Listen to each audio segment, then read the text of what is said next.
let's go ahead and get started. Hello, everybody. Good morning, good afternoon, good evening, depending on where you are in the world.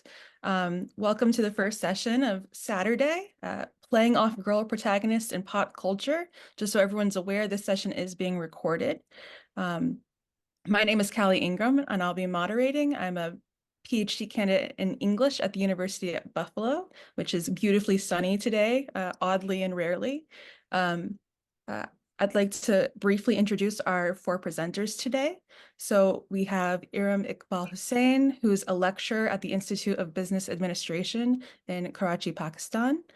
We have Maiko Nakamura, who works as an associate professor at Tokyo Metropolitan University. We have Julia Plachkovich, who's a first-year PhD student at the American Studies Center of the University of Warsaw. And we have Chelsea Wallace, who's a doctoral candidate in English at the University of Sydney and in law at the University of Oxford.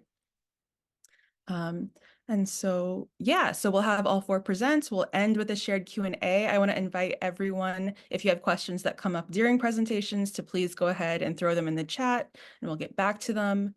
In the chat also, you have links to the full bios, as well as in the program of our four presenters. So let's go ahead and get started. Iram, please take us away. Hi, can everyone hear me? Yes, okay. Thank you so much, Kelly, for that introduction. And I'm very excited to be here. Can I share my screen?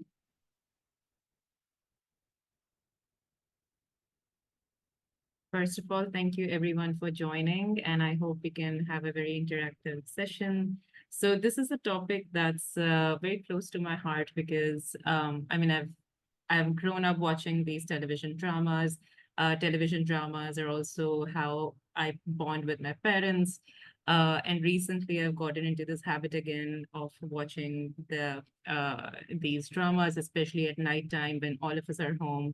So hopefully this will be fun for me, but hopefully I can also make it fun for you.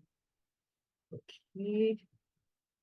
So This Girl Won't Change, the predictable and the pleasurable on Pakistani television. This Girl Won't Change is a translation from a phrase in Urdu that's thrown around a lot in Pakistan and maybe elsewhere too.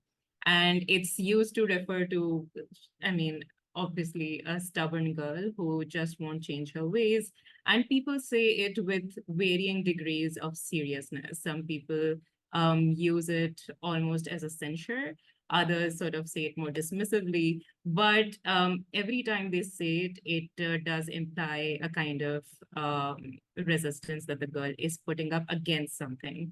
And I think Pakistani dramas do a great job in sort of highlighting some of those everyday things that do get either tolerated, persisted, or resisted, but that don't really grab our attention as much because, at least in our context, we're so used to of living that experience.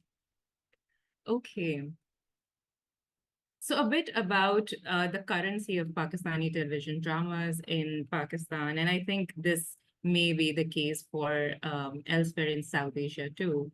It is watched by a predominantly female audience, so mothers, daughters, grandmothers, and sometimes you'd see that male family members would rebuke their family members for watching these dramas because apparently it's not considered to be a high form of entertainment or a high form of even popular culture, so to say.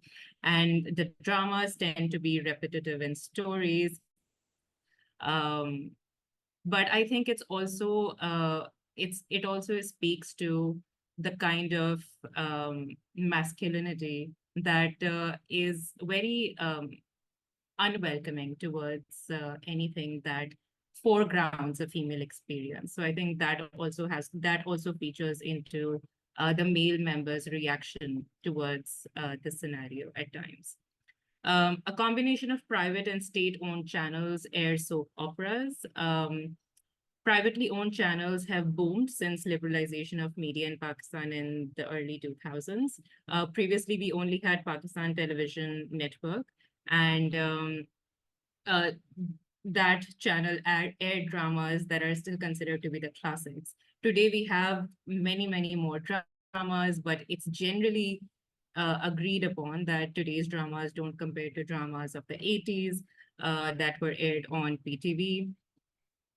But that is also changing recently, and we have proof from the last 4 or 5 years that it's changing. It's changing because there's more purposeful writing now. You can see that there are certain issues that are being tackled either head on or more subtly. Some storylines, at least, are not as repetitive. And also the faces and peoples and organizations behind the making of those dramas also have a very specific purpose and agenda. And so you can tell that they're bringing certain motivations to creating those plays. And if those plays succeed, then certainly there are waves and waves of influence across different sections of society.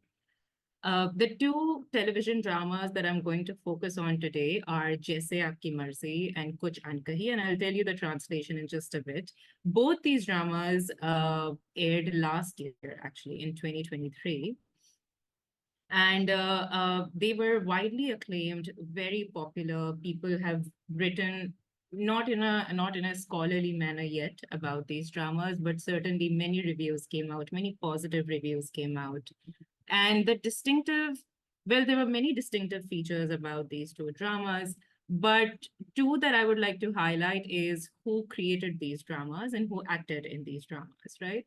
So Jaise Aapki Marzi, this was actually created and directed by Sabaa Hamid, who is a legendary actor of Pakistani television herself, and also the mother of a Pakistani feminist icon, Misha Shafi, who is also a vocal artist. Um, Kuch Ankahi, on the other hand, was created by Kashyap Foundation, which is a microcredit, conceptualized by Kashyap Foundation, which is a microcredit organization working for women's financial empowerment. And also the actors who acted in these dramas, especially in Kuch and Kahi, some of them are vocal activists for women's rights. For instance, Vanisa Ahmed, who is a former model, and Meera Sethi, who is actually an Anglophone, Pakistani Anglophone novelist. So many distinctive features about these two dramas, and some of them I'm going to discuss in this presentation. So these were the main posters of the two dramas. Jaise Aapki Marzi, loosely translated, is As You Will. And Kuch and Kahi translates to Something Unsaid. Both these dramas aired on the private channel ARY Digital. And first, about Jaise Aapki Marzi, which translates to As You Will, it was the story of this woman, Alize, who is independent, is very vocal about social justice affairs. She belongs to a middle class or upper middle class background, and she gets married off in a rather traditional arranged manner to this person who turns out to be a narcissist. And she suffers abuse, emotional abuse, mental abuse, completely loses her identity as this independent woman who actually gave TED Talks. So the drama starts with Alize giving a TED Talk on women's rights in Pakistan. And so she completely loses her identity, eventually even loses her job, which she was so passionate about. Towards the end, though, it ends well. She realizes how much damage she has suffered. She returns to her family. And so things are fine, but of course not the same because she has suffered a lot. So she still feels passionate, but now her passion is rather informed by a severe experience, life experience.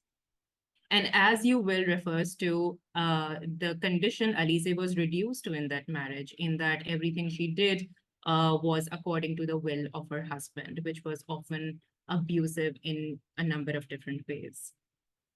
Kuch and Kahi, on the other hand, is a rarity because it was more humorous, but it did tackle very serious subjects. And I think the distinctive mark of this show was that it showed how prevalent and frequent these issues are in the lives of many people, especially in South Asia, particularly in Pakistan. but how people sort of smile through them, right? And there's a way to overcome some of those difficulties if there is bonding, connection, understanding. So the drama also, this drama has actually three sisters in the family, again, a middle class background, all three daughters, independent, educated. The first one is more like her mother, and her parents, especially her mother, is really worried about getting her married off. So she gets married. The second one is a real estate agent, and the third one is in the final year of a university studying acting, not acting, sorry, studying filmmaking, documentary filmmaking. Um, Similarly, in Jaise Aapki Marzi, As You Will, there's again a younger sister. Her name is Ramza, and she has recently taken admission into a master's program. Both these families, middle class backgrounds, place great emphasis on the education of their children, particularly education of their daughters, making them independent, strong-headed women.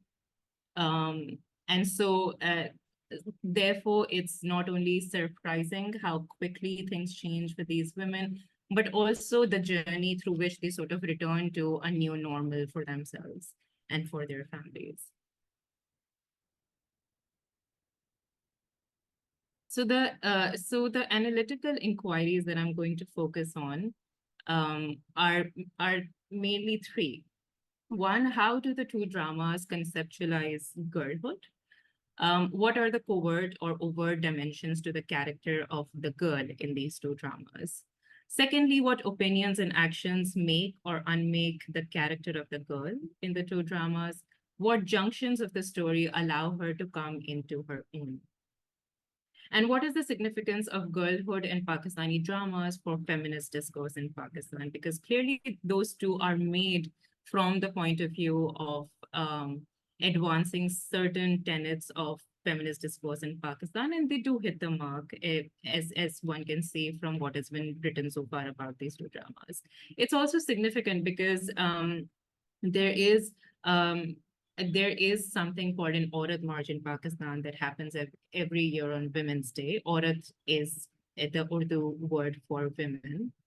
And the poster that went viral and still is hotly debated. Some people still, actually, most people take offense at this one poster, which is called Mera Jism Meri Marzi, which translates to my body, my will, right?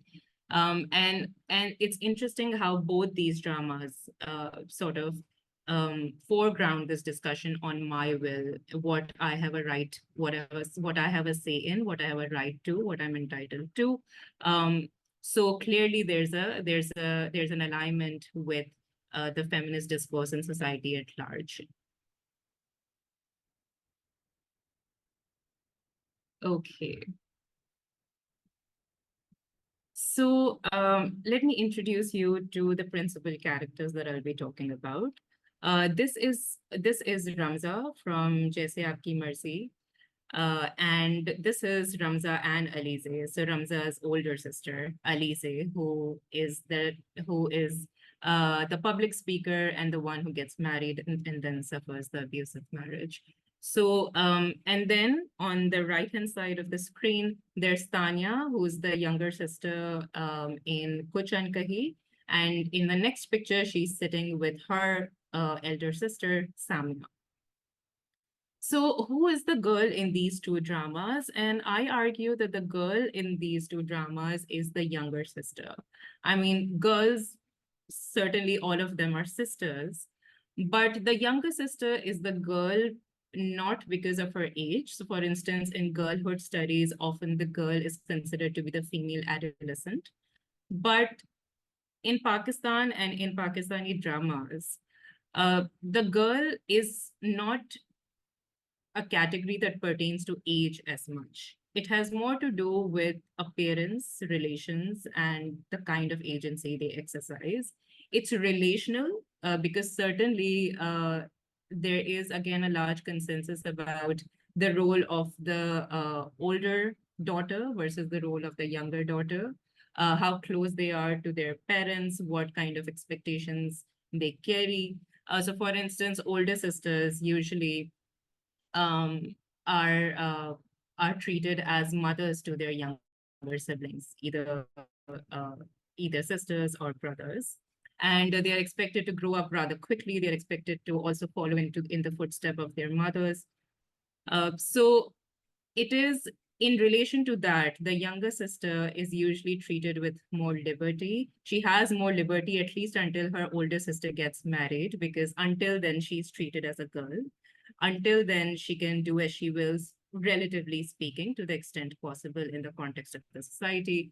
And she's also seen to have sort of a mind of her own.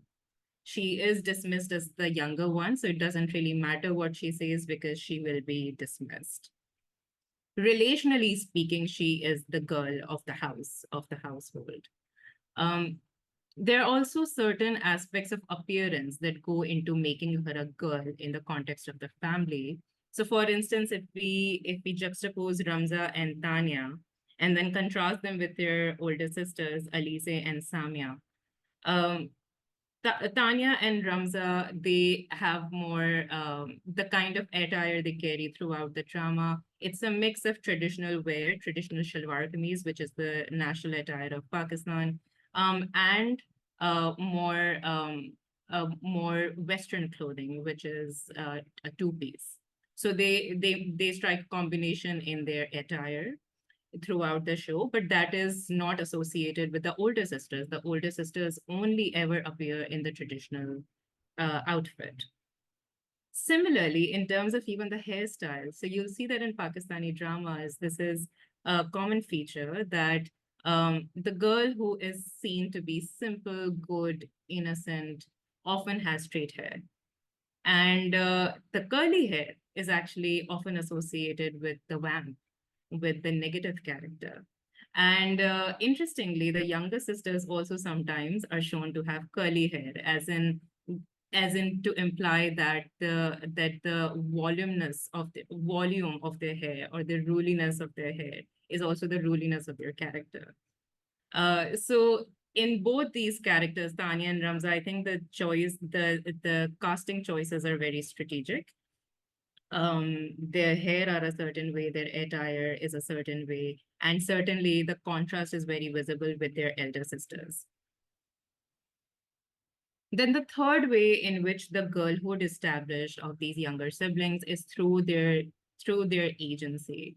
And it's a very crucial distinction that is made in girlhood studies. And again, I'll refer to an article just now, in which there's a distinction between choice and agency. Choice assumes that there are endless possibilities, which is not the case for girls everywhere in the world. Agency certainly takes into account more context.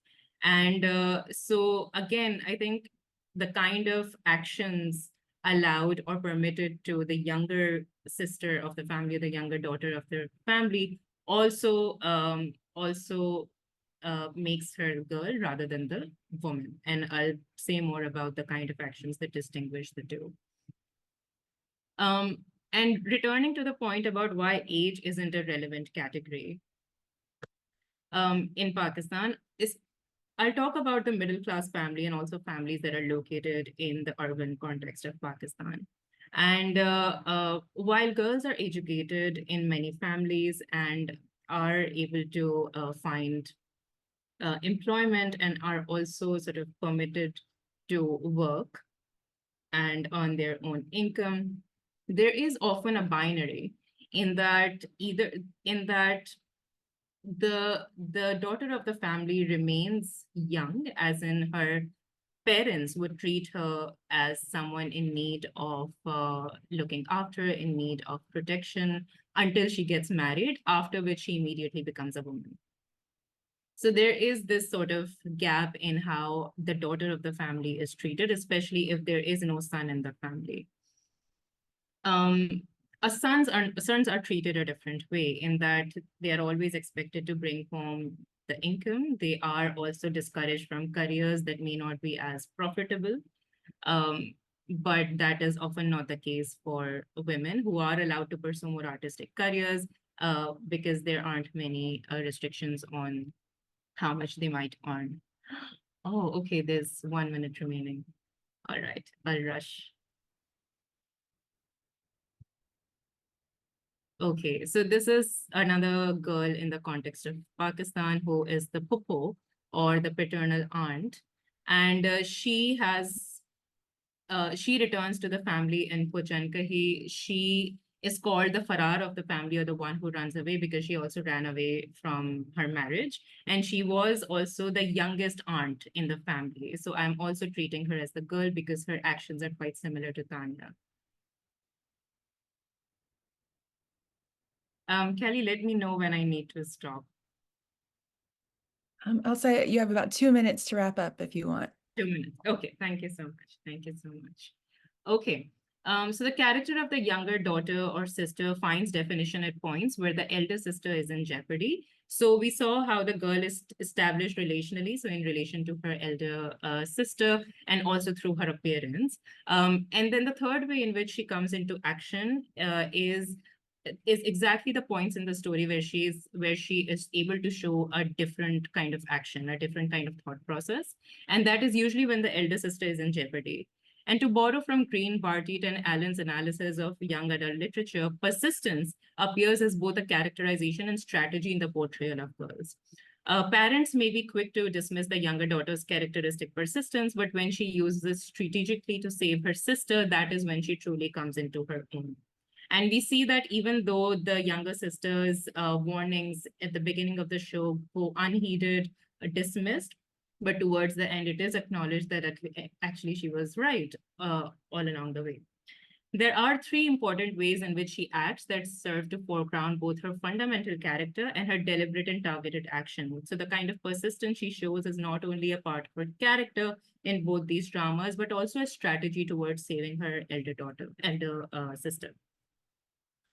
Um, so there are 3 points, three kinds of actions, three kinds of characterizations rather. Mobility. So both the Puppo, the paternal aunt, and Tanya are allowed the kind of mobility and experience the kind of mobility that the elder daughters do not. They travel for education and work. They stay out late with their friends, and they're called the Farar of the family, as in they don't stay much at home. So while that is a character, that is also something that actually helps save their sisters. In that, because they are so mobile, they're able to meet their elder sisters outside of home in order to sort of tell them what's happening with them at their in-laws' house. The older sisters also see that there are more possibilities in being mobile. So if they leave their in-laws' home, maybe they can find help, the kind of help they need. And the younger sisters are also able to convince their parents that mobility is important for the elder daughters. So mobility is not just their characterization, but also their strategy towards saving. Hiram, I'm gonna Um, have to interrupt right there. I'm so okay, sorry. all right. Hopefully, No, if that's it's okay, fine. we can get back to the rest of Sure. that list. So thank you. I That sounds appreciate good. that. That sounds good. Thank you. Okay. Thank you so much. Let's go ahead and move on to Maiko, if you are. Hi. Yes. Wonderful. Thank you.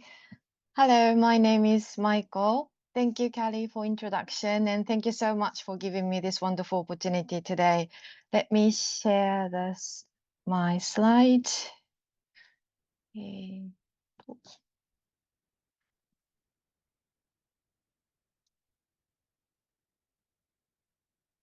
Is that showing okay? Is it great? Thank you. Okay, let me start. Okay. Today I'm going to talk about how the use of the term joshi, which means girls in English, reflects changes of condition and representation of young women in Japan. Young women and their motives have long been at the center of representations in Japanese culture, but since the 1990s, they have also become its major protagonists. With the flourishing of the high school girls' styles and kawaii culture, these women have become aware of their own ability to communicate and their creativity, and have become extremely powerful. As they establish their identity and gain power as representative of their own culture, coined the word suffix of joshi or jo, which means girls, in the media. It is a label that it is often applied to women who entered what was generally regarded as male domain. On the one hand, this can be seen as a positive sign of diversity in women's interests, and actually it worked well with young women to accept themselves, but it started to confine them in traditional patriarchy as well. This presentation overviews the changes surrounding young women and examines what are the effects of using the term joshi in Japan. It examines and also examines how young women no longer refer to themselves as joshi and thus reconstruct their own image without the male gaze. To begin with, I would like to sort out the terms associated with women in the Japanese language. In general, the Japanese translation of the word women is josei, men is dansei. And on the other hand, there are several names for young women. First of all, the general term is shoujo, which is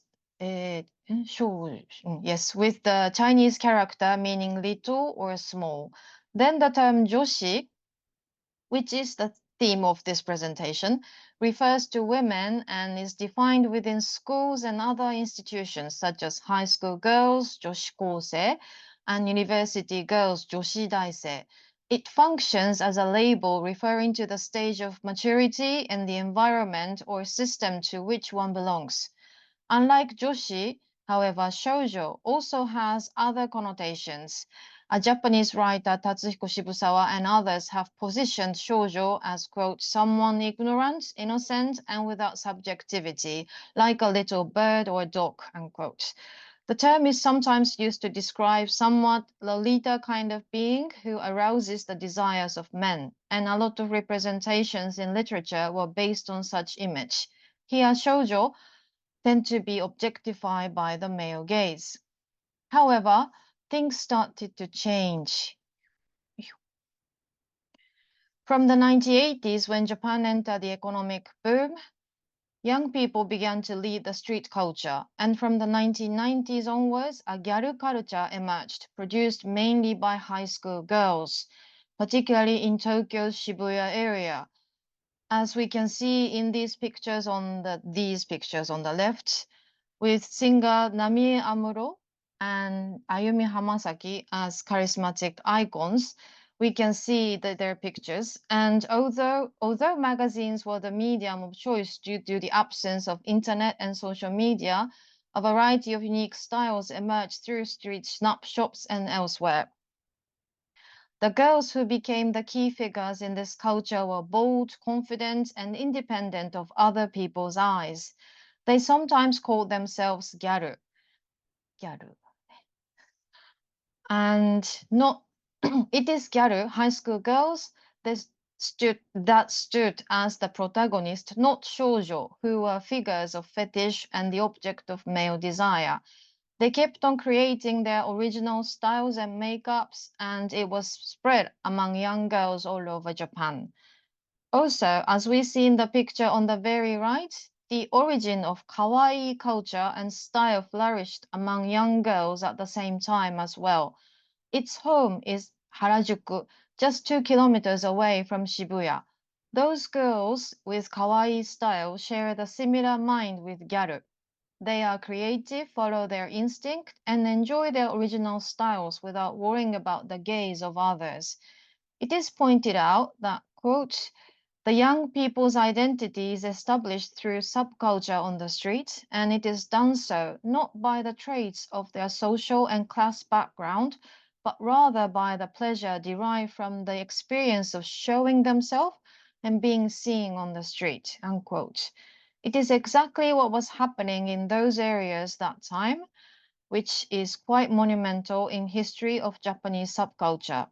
So when a successful Korean film in 2011, Sunny, was remade in Japan in 2018, it depicted a female friendship by interweaving present with their high school years.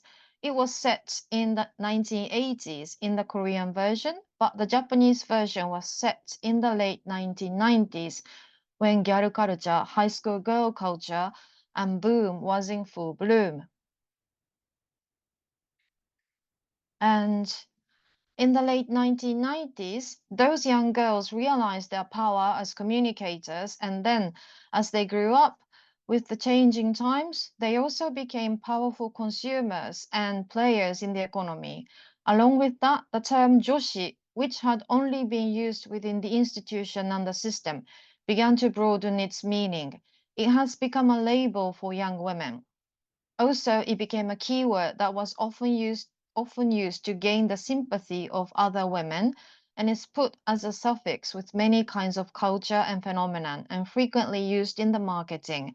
Examples include Rikejo, abbreviation of Rikejoshi. Rike is science, so it means girls who study science. Rekijo, Rekishi is history, so it is girls who like history. Joshi Tetsu or Tetsuko. Tetsu means trains, so it is girls who love like taking trains or taking photos of trains. Otaku Joshi, otaku is geek, so geek girls, and morigaru. Mori means woods, so it means girls who like mountain climbing or camping. So these are positive in that they made it easier for women to enter a culture and behavior generally considered to be male-dominated category, as well as bringing people the same kind together. It serves as a term that made women realize what they like, then encourage the self-acceptance and establish their identity. So there are so many something joshi elsewhere. Even the term otona joshi was created. Otona means adult, so it just means like grown-up women. But it means even if you are mature, you can still love girly stuff. This ubiquitous joshi is also referred to as the never-ending class reunion, and the use of suffix joshi became a boom in various media. And as we can see, grown-up version of Namiamuro was an icon again. But, however, along with the boom, there is a tendency to usurp the subjectivity of those girls. Originally, the term joshi, which they had named themselves as a means of survival in a gendered society like Japan, as a rare presence in male culture, also function as their own identity, but gradually it became like a term to be labeled by men. Distorted representations of joshi began to appear in the media with cute, male-loving looks as if they were representative, which is not always true. In this example at the top, we can see Rikejo and Tetsuko, like science majors and those who like trains, in attire and makeup preferred by men. This distortion is further reinforced when the term joshiryoku is created. The word simply translates as girl power, but in contrast to the English word girl power, it is merely a reproduction of the classic image of a woman who lives in a lovely room, is well dressed in makeup and fashion, and does perfect housework, which used to make sorry. And those girls are called that they have strong joshiryoku as compliments, mainly by men. Okay. Mainly. Sorry. The term joshi, which used to make young women aware of their preferences, encourage a sense of self-reflection, help them to establish their identity, ironically start to function as a term to confine them to patriarchy and heteronormativity. In addition, the too much use of joshi also started to be questioned by women themselves. For example, in the best-selling books such as Until When Are You Going to Call Yourself Joshi? Criticizes these trends and encourages women to grow up and develop a self-image of independent and mature women, instead of simply depending on the image of joshi. Furthermore, the image of the high school girls has been incorporated into male sexual fantasies and pornography, which means not only shoujo, but also joshi became objectified by men. The term joshi is no longer a powerful word as it used to be, and they started to call themselves joshi less and less. So what's happening now? They no longer call themselves joshi, and interestingly, gyaru as a mindset is making a comeback among young women. Gyaru is generally high school girls or girls in their early 20s, but young women start to see themselves that they are grown-ups, but they have the mindset and performance as gyaru.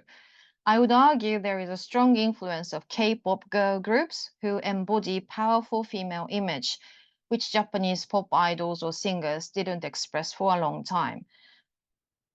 Back in the 1990s, gyarus used to arrange their school uniforms at the beginning of the boom of the culture, but the new versions of gyaru are becoming more diverse in styles, preferences, and the way of life. But what they have in common is that they pursue what they like without worrying about what others think, of course, without male points of view, and express themselves freely through social media and so on. Here are some examples. On the top is a very popular female rapper, Chanmina. And in the middle is Yu Chami model who wears classic girl style high school uniform here. And on the top and on the right hand side is Naka Lisa, an actress in the mid 30s who has become very popular after starting to show her real lifestyle and fashion on YouTube. She liberates herself by calling herself gyaru and behave as she likes.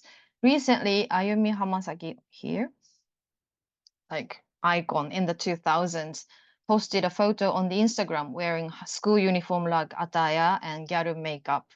And also, gyaru mind is really queer friendly. So as we can see in here, Yukkyun is a boy singer. And so now anyone can call themselves gyaru as long as they have the mind inside. So to conclude, the popular culture that girls embody is still there and as powerful and creative while deviating from the gender character of girls via the male gaze.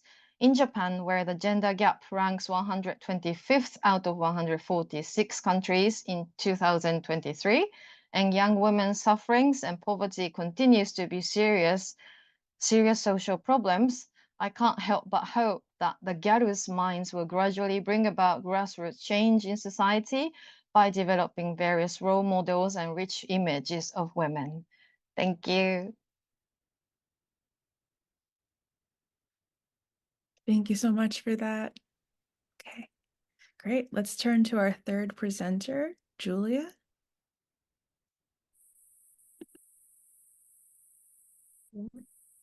Thank you so much, Callie, for the introduction, and thank you for this wonderful opportunity. I hope you can see the presentation here. Today, I would like to talk about the imperfect girlfriend and the origins, politics, and the limitations of the manic pixie dream girl trope in the early 2000s American cinema. Let me first start with why the manic pixie dream girl trope and why the early 2000s. The trope is now less popular than it was in the early 2000s.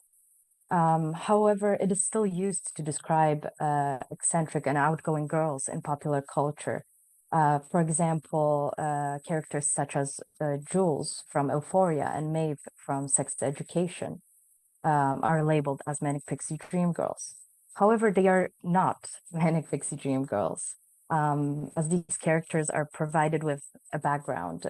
They have ambitions and female friends, all elements that a typical manic pixie dream girl lacks. This mislabeling signals a broader problem, that of the term not having a definitive criteria of classification. Therefore, there exists a need to establish a more coherent definition of the trope and its characteristics.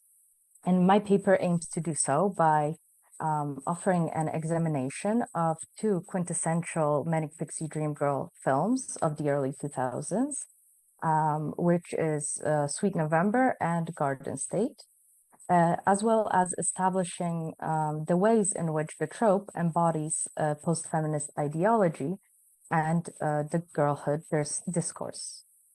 I would like to start by briefly defining the trope. As the discourse of girl power rose to prominence in the 1990s and early 2000s popular culture, so did the figure of the imperfect girlfriend, namely the manic pixie dream girl, or the MPDG for short. The trope was coined in 2007 by an AV Club film critic, Nathan Rabin, to describe a type of female character present in romantic comedies. According to Rabin, the manic pixie dream girl is a female character who exists solely in the fevered imaginations of sensitive writer-directors to teach the broodingly soulful young man to embrace life and its infinite mysteries and adventures. The term refers to a young childlike woman who is usually almost always white, heterosexual, and cisgender, cast in the eyes of some viewers in the role of an ideal girlfriend. She's usually presented as a whimsical, bubbly, adventurous character, conventionally beautiful, and her main function in the film is to aid the helpless man boy on his journey of personal development, and also to alleviate his anxieties about the changing neoliberal world. The two examples that I will be using are Pat O'Connor's Sweet November and Zach Braff's Garden State. Sweet November tells the story of Sarah, an eccentric, free-spirited girl who, upon meeting Nelson, a workaholic advertising executive, embarks on a journey of transforming the cold-hearted executive into an emotionally in tune man. Throughout the film, the young woman teaches Nelson to how to relax, live in the moment, retire his his toxic neoliberal lifestyle, all the while battling her own demon and a terminal illness. Whereas Garden State centers on Andrew, an emotionally stunted young man who returns to his hometown for his mother's funeral, where he meets a quirky young woman named Sam. Sam is everything that Andrew is not. She is vibrant, optimistic, uninhabited. Her role, that of the manic pixie dream girl, is to guide the figurative boy in his maturation into a man. And she does this by encouraging him to confront his emotions and his traumatic past and live his life to the fullest. In order to analyze the manic pixie dream girl, I will be using the post-feminist ideology. Post-feminism originated in the 1980s as a response to feminist gains of second wave feminism. However, the early 2000s witnessed the popularization of post-feminism in popular culture. And the manic pixie dream girl being an embodiment of this post-feminist femininity. According to Rosalind Gill, post-feminist sensibility is the entanglement of feminist and anti-feminist discourses. So it is a combination of feminist gains, such as autonomy over the female body, the freedom to choose and sexual agency, which are then offset with the need for self-surveillance and discipline. In the post-feminist reality, girls and women are constantly encouraged to monitor and discipline their bodies in order to present as desirable sexual subjects.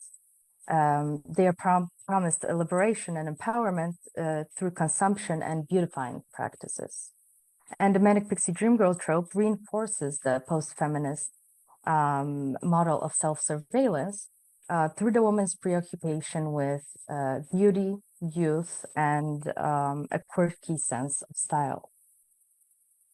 Both Sarah and Sam, the manic pixie dream girls of the films, are young. They are in their 20s.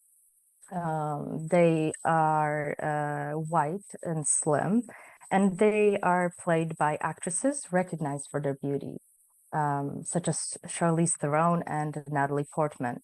Their appearance is in line with post-feminist beauty standards required to achieve sexual desirability by women, as argued by Jill. The Manic Pixie Dream Girl's appearance positions her as an object of male desire. Another indicator of the post-feminist values embodied by these characters is the fact that they are the ones to choose whether or not to pursue the man. As Jill notes, post-feminist heroines value autonomy and freedom of choice, while at the same time make choices that would be regarded as problematic by many feminists, located as they are in normative notions of femininity. Both Sarah and Sam choose to seek the wounded man, but they do so out of an internal obligation to fix them. This further legitimizes the woman's quest and makes it seem like a noble endeavor, rather than a reductive return of the woman to conventional gender roles, like that of a perfect girlfriend or a caregiver. Another element of another central element to the Manic Pixie Dream Girl is her embodiment of girlhood. Catherine Driscoll identifies girlhood as a fluid concept that represents the space between childhood and womanhood, claiming that adolescence is not a clear denotation of any age, body, behavior, or identity, because it has always meant the process of developing a self rather than any definition of that self. The girl then is a symbol of becoming a woman regardless of her age. And this is exactly the type of girlhood that the Manic Pixie Dream Girl embodies. To balances between maturity and childishness, a profound life philosophy, and on the other hand, a playful personality, between sexual liberty and virginal modesty. The Manic Pixie Dream Girl is thus a token of an ambivalent girl stage in becoming a woman. And this is the Manic Pixie Dream Girl's girlhood is best seen in her appearance. For example, Sarah in these photos is seen sporting a pixie haircut. She wears an oversized sweater, a hand-knitted pink scarf, and has a pink hair clip. These are all indicators of her girl status. Her quirky sense of style enhances the character's bubbly and whimsical personality, bringing the ideal girl to life. Whereas we see Sam wearing a pink hoodie, headphones, jeans, and tennis shoes, a style usually associated with teen culture. What is more, Sam's room resembles that of a young girl's. The walls are painted pink, and the room is filled with childhood relics, such as toy horses, a painting of a dog, and most importantly, a childhood blanket.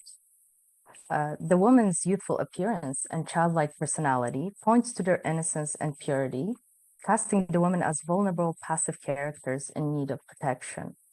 This infantilization of the Manic Pixie Dream Girl makes her non-conformist qualities, like her sexual agency, appear non-threatening. Additionally, the girl's playful personality serves to prompt the man's journey of personal growth. The last key element of the trope is the ambiguity of the term manic. The role that the Manic Pixie Dream Girl plays is that of a savior. In order to fulfill that role, the woman uses her quirks and eccentricities to heal the man. Sarah, for example, teaches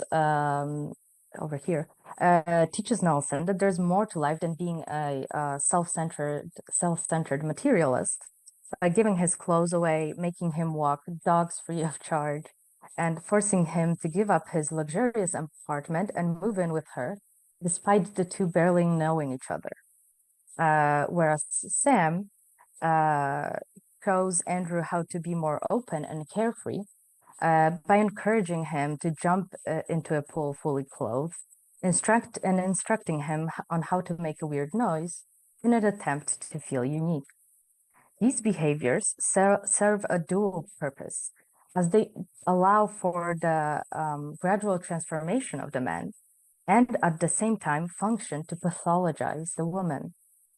The Manic Pixie Dream Girl's overt happiness, excitement, liveliness is read as an element of her manic personality, in line with the trope's labeling of the character as manic. Thus, the woman is read as irrational or mentally ill. This pathologization is done to make the troubled young men of the films seem more healthy and capable of life than they really are. By deeming the female characters manic, the male protagonist secures his sanity and pushes away any undermining of his masculinity. And in the end, this is what leads the men, both Nelson and Andrew, to successfully undergo a transformation, reinstate their dominant position in the relationship, and reverse the roles with the Manic Pixie Dream Girls, as in they themselves, in the end, become the saviors of the woman.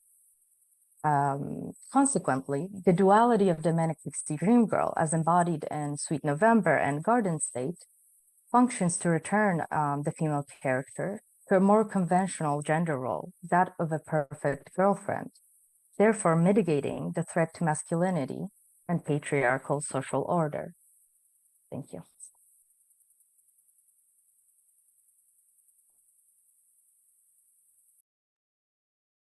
Awesome. Okay, thank you, everybody. So we just found out that our fourth presenter will actually not be joining us today. And so we can go ahead and move on to Q&A. So if anyone has any questions, please feel free to go ahead and share them in the chat. Alternatively, you may, unmute and ask them aloud.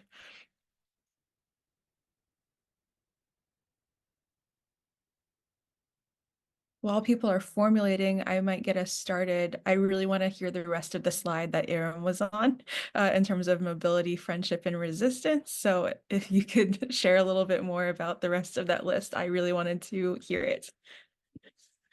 Okay, thank you. Should I put up that slide? Sure. Okay, all right. Okay, I'll try to be very quick with it. Mobility, so one of the ways in which the younger siblings are not only characterized, but also that defines their strategy towards sort of saving their older sister is mobility. And I was continuing on from mobility to say that mobility and this ability to leave the home for educational or professional purposes or just for fun, it allows a kind of physical and effective disengagement from family as well, from family and also maybe from some of the more toxic family members. So for instance, when the wedding is happening or the wedding functions are happening for the older sister, both the younger sisters disapprove. And so they remove themselves from one of the ceremonies to the great scolding of their respective mothers. And they also sort of resist being enmeshed, being obligated, and being obscured. We also see that perhaps the older sisters both are really sensible, Samia and Alize, but one of the reasons why they fall for the dupe of the narcissist men in their life is that they are very much enmeshed in the space with people who are reinforcing those ideas, who are reinforcing the idea of a man's superiority and a man being men in being a narcissist. And so physical removal from those spaces also helps them. That is one thing. And so that's why they're able to remember what they stand for throughout the drama. Friendships, so these younger sisters have trusted friends outside of family. They also have male friends, and some of the society members do misconstrue their intentions. But also having these friends allow them to expand their own and their sisters' circle of trust. Those friendships also teach the younger sister, and the younger sister teaches it to the rest of the family, the different ways you can care for people. We also see that in both the older sisters, they are older, but they do lack experience of gender relations. They do lack experience of being out and about in the world for very long, because as soon as they sort of graduated and became independent, they were married off. So in that way, these friendships that the younger siblings have, not only are they more sociable by nature, but their friendships also allow an exit to the older siblings. Resistance is the third sort of characterization of the younger siblings, in that they withstand criticism, especially from their mothers. And the mothers are, of course, there is a lot of internalized misogyny there as well. But in both these dramas, they do a great job in sort of laying out the history of this internalization and therefore humanizing the mother, which I really appreciate. Both these sisters are shown to be eating chips as they get scolded by their parents. And it not only shows their carefreeness, but also this sort of symbolic message of how everything can be overcome. Nothing is too big to not reversed from. They talk endlessly, and they are scolded for it. But it also shows how they remember, warn, and fight throughout the show. They remember what happened to the women before, and they give those examples to not only their older sisters, but to the rest of the family. So while they talk a lot, that talking has substance, and that it remembers, it warns, and it fights constantly. It fights back. Lastly, just the significance of girlhood for feminism. Catherine Driscoll, again, she does criticize how girlhood is not given significant attention in feminist criticism. So girlhood can be more than just a phase in the development towards womanhood. Leveraging the reputation as the rebel, the younger sibling can potentially change what womanhood might even look like for her generation.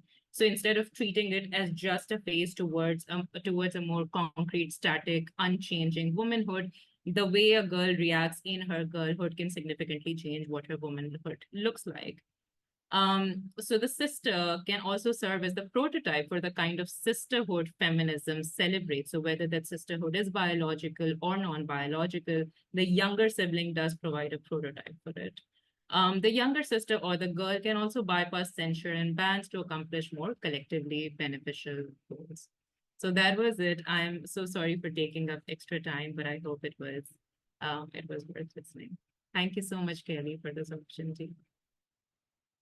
No, thank you. I'm really glad we got the opportunity to get the last bit of that shared. Okay, so I'll open it up to questions from our audience. Again, please feel free to type in the chat, or if you'd like to unmute and ask aloud, we'll welcome that too.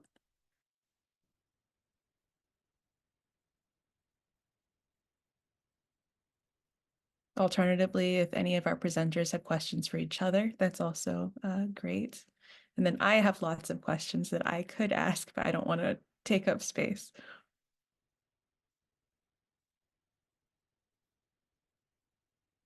Yeah, Shauna?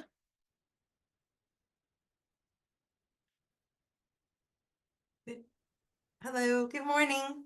Can you hear me okay? Yes. Yeah, okay. Hi, thank you for these wonderful presentations. Very much worth getting up and being dressed for on a Saturday morning. I have a question for Julie about the Manic Pixie Dream Girl.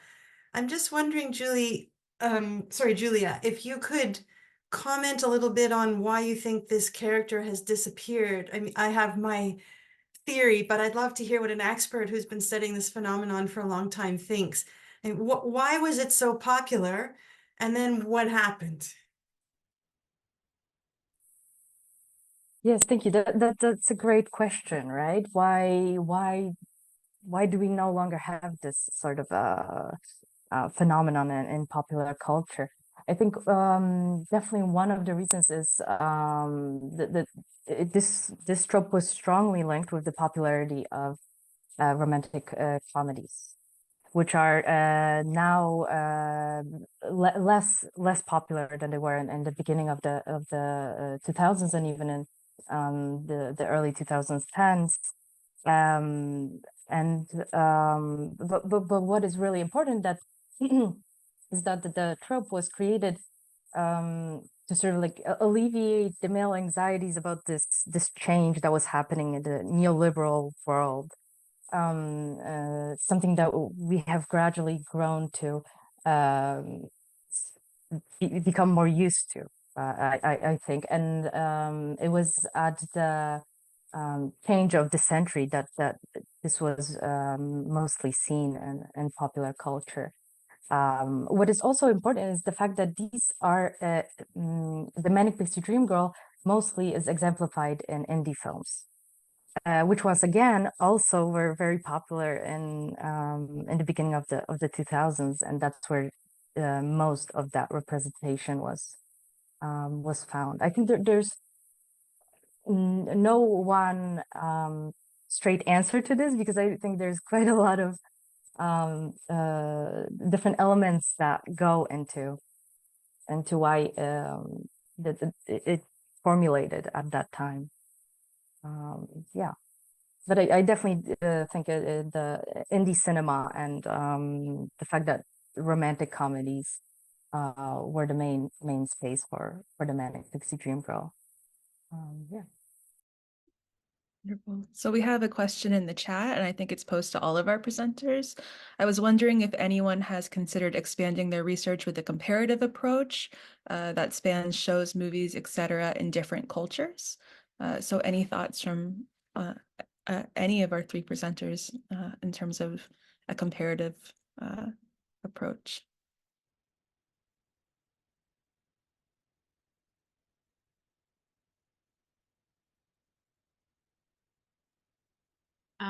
I'm hoping to maybe at a later point in the research look at Indian dramas as well, because those also have a lot of popularity in Pakistan. Some of the cultural context is of course similar, but be interesting to see how younger siblings are perceived in Indian television.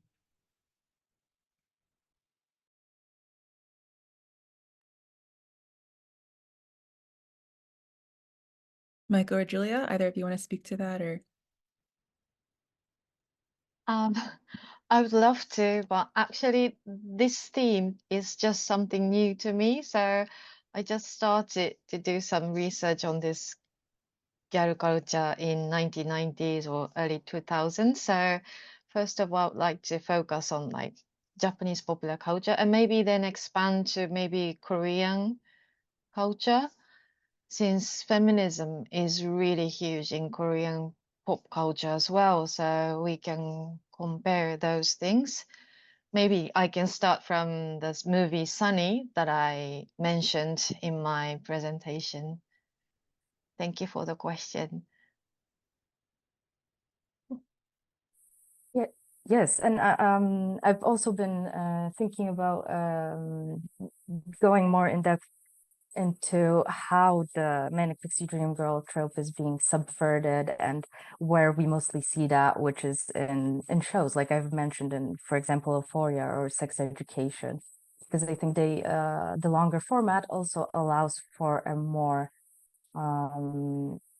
in-depth character arc for the characters. And that is something that typically the Manic Pixie Dream Girl lacks, right? She doesn't have any background, her story is not developed at all. She's one-dimensional. So yeah. Awesome, thank you. Looks like we have a question from Yildiz. Hi, first of all, thank you to all the presenters for those wonderful presentations. I have a question for Julia. You mentioned the post-feminist sensibility of self-monitoring, self-discipline, and also engaging in public life as consumer citizens or consumerism. And I was wondering, because one of the characters, I think it's called Sweet November, right? You mentioned that the female protagonist encouraged the material male protagonist to let go of his products or stuff, right? Even his apartment and so on. So I was wondering, how do you interpret that from this post-feminist sensibility of consuming or encouraging women to consume, and you have a female protagonist who is openly against that in a way? What do you make of that? Thank you. Yes, thank you. That's a wonderful question. Yeah, I think the main thing when it comes to the Manic Pixie Dream Girl is that she's an ambivalent character. So that is a great, wonderful thing that you just pointed out, right? On the one hand, she's sort of against consumerism. She encourages the man to let go of his neoliberal lifestyle, to and not be working in a corporate job. And on the other hand, she does fit into the self surveillance in the sense that we see Charlize Theron portraying this character, right? She is, like I've mentioned, a young, conventionally considered beautiful woman. And so I think there's this duality, this ambiguity of these characters where they are neither nor, right? They're sort of standing in between feminist values, anti-feminist values. They're neither a woman nor a child. But yeah, I think that's a great point that you made, that she's at the same time she sort of portrays the post-feminist beauty ideals, but is also against neoliberalism, which is something interesting to see, especially in one character. Yeah. So thank you. That was a great question. Awesome. Looks like we have a question for Maiko in the chat. I realize this is a big question, but could you speak to how/if the names and stages of boyhood in Japanese culture compare to the ones you discussed for girlhood? Wow, thank you very much for the question. It's really is a big question. How can I say? I mean, boys, they have their own like sufferings and problems, but boys never have become others or minorities in Japanese society and culture. So they do whatever they like. So they don't have this boyhood like myth or something to establish themselves. So that's one thing, that they don't have to grow up. I mean, maybe some of you may know that like many Japanese animation is based on Japanese boys comics, and all those things were based on like friendship, battles, and with like finding pretty girls, those three things.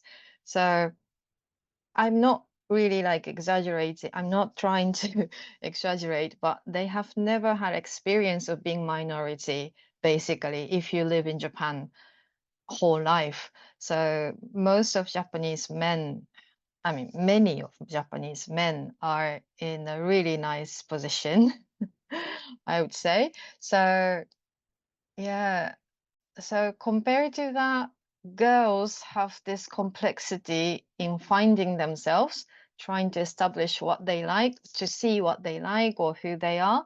So, but still, even if they can establish those identities, such as Joshi, which is invention by themselves, it is distorted by men. So misogyny is really like at the base of like Japanese society and culture still. So I'm not sure if I answer your question, Tanya, but like boyhood is something, the base of Japanese society, let's say. Because they have never experienced of being outsider or minority. Is that what? Thank you. Awesome. It looks like we have a question for Iram, and this might be our final question, I think, because I think we wrap up at 10:15. Hi, thank you all for the wonderful presentations. This is a question for Iram. I'm wondering if there is a reason that in these shows, younger sisters are associated more with mobility, more opportunities, as opposed to older sisters. Hi, Aman. Thank you for that wonderful question.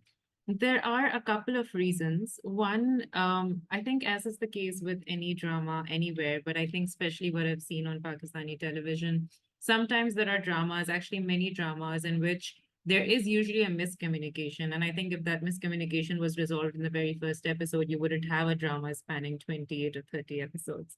And I feel like that's also the case with Pakistani dramas, in that it's almost like the younger one has this insight at the very start, but because she is the younger one, she's the rebel, she has the least amount of life experience. She's also, so she's not in a position to say or assert anything that will be heard. And that's why I think in order to sort of continue with that arc of having that long drawn out conflict, you give that liberty to the younger one, that voice to the younger one, so that it takes a while for everyone to realize that this is something that had been hinted at, but we just didn't listen to her. So I think partly it helps sort of the technical aspects of keeping that drama going, keeping that conflict intense and ongoing.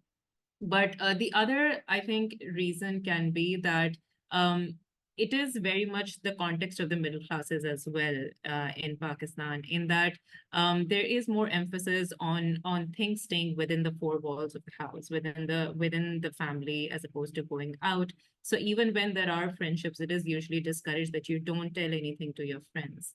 Whereas sisters are okay, you can tell things to the sister. So I think having a younger sister part of the family, you can trust her. She can be a friend in many ways, but she needs to be an equal. She needs to be able to listen well, and she needs to be able to offer advice. So I think that's why the liberty afforded to her gives her that experience, puts her in that position to be an equal interlocutor with her sister. So I think those two reasons come to mind, but I'm sure there are many other reasons why this liberty is afforded to the younger one, maybe not the older one. Wonderful. Well, I just want to wrap us up by saying a huge thank you to our three presenters today and their wonderful presentations. And as always, a huge thank you to our conference organizers for putting together this entire event of sessions. And yeah, have a great rest of your conference day, everybody. Thanks for joining us. Thank you. Thank you. Thank you so much. Thank you so much.